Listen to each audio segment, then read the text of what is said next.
Hello, guys. Welcome to Let's Study with Anusha Garg, and I hope you all are doing fine. My IAs are going on, and I was just thinking that what's the better way than to just reflect and just okay, okay.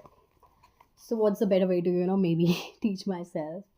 So this is such a personal topic to me because when I think about journalism, war reporting. If anyone has watched the Bang Bang Club, the movie in which there was Kevin Carter, Greg Makinovich, so it was a beautiful movie. You might know Kevin Carter from the picture of the vulture and the kid, the dying kid, and there are a lot of good photographers and stuff. So when we talk about war and conflicts, it's I think it's the media that makes a war, a conflict, that it's not actually people fighting. It's the media that exaggerates it, sensationalize it. Oh, sorry. Yeah, it's the records that makes and bring things into consideration, because when we're documenting things, we try to put in whatever we feel around that source. So I feel government, they I feel in a way they're trying to put an aggression with that. So yeah, the dominant media, it's the capitalists, and they play a bigger role. And yeah, so media comes when conflict is at a violent stage, when there are two parties or more than two parties and they are ready to fight. That's where the media steps in. That's where the media takes control. That's where they head off, and that's where they start off with whatever narration they want to put out of the story.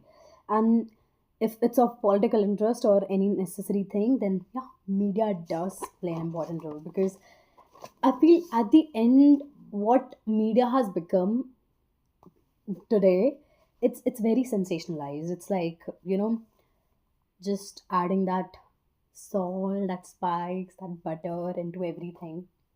Now, okay, this is what I was just taking notes, and this is what I saw, that when there's a war or anything, there's a non-violent stage. So there's this tense environment, but nothing is actually happening. There's just tense environment. They're just verbally doing something or anything, but they're not actually doing something that is that can hurt somebody. So that stage also is there. And okay, before, local security officers used to indulge in the face of tension. In the olden days, this is about that. There was a verdict, there was messages, there were lawyers, there was two things: favor, not in favor.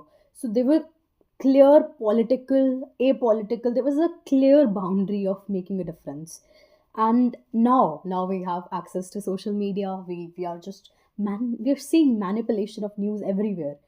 So the administration before used to be ready for everything. They were like so ready for everything. Then came the emerging stage.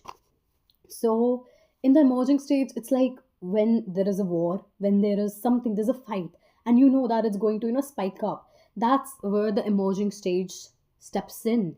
Large followers coming along, stepping in, and they just follow in. A lot of people. It's like the tension is building, not yet violent, but the tension is building. People are taking sides. There is a particular message that parties want to clear, that this is what I want, and the other party, this is what I want. So it's like a build up, it's a coming up together thing. And when people are ready to take laws in hand, that's when it becomes violent. So the message is clear that media enters when it's heated, when it's violent and non violent, but mostly covered in the stages by the media. The non-violent stage is actually better, you might think, but it's not, because then the media could spice it up, like this is what XYZ said and stuff and stuff. War media is okay. So in war media, there is also one crazy thing that I was studying, that people actually recreate scenes. That's when it gets to the crazy part. People actually recreate the scenes that actually happened. The journalists, the people, they replay it, they recreate it, and they show it, that this is what happened. And this is just to show the sensationalization of news, the hype of news, the masala of news, the spice.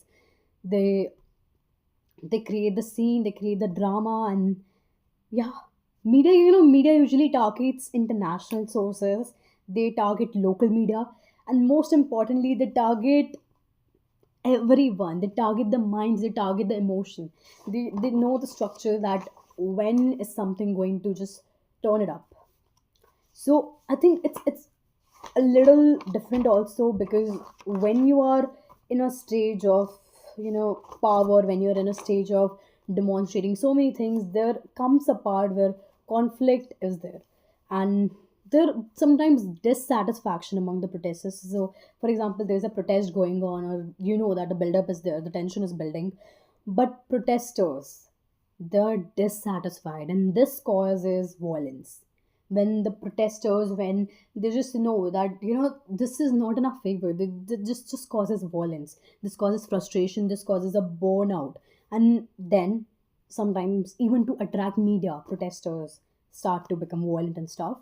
And sometimes protesters have support from political parties. Yes, they do have support from political parties. Media dependency is,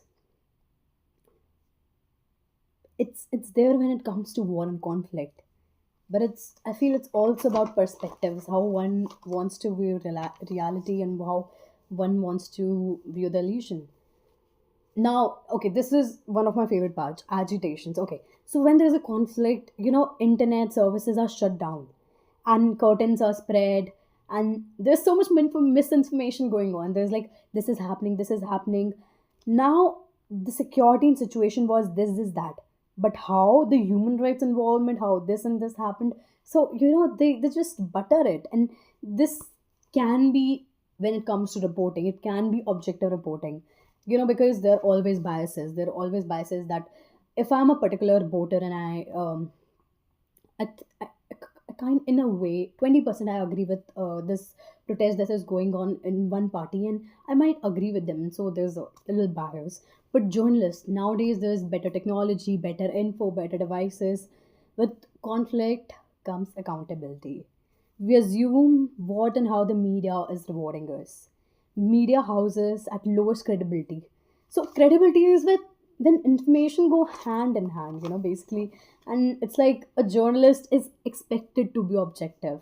They're expected to be ethical, to be selective of what they want to show. And I personally feel they should be, very selective of their words, the word usage, because words matter a lot. Because it's words are empty themselves. We give them meaning, but it does matter.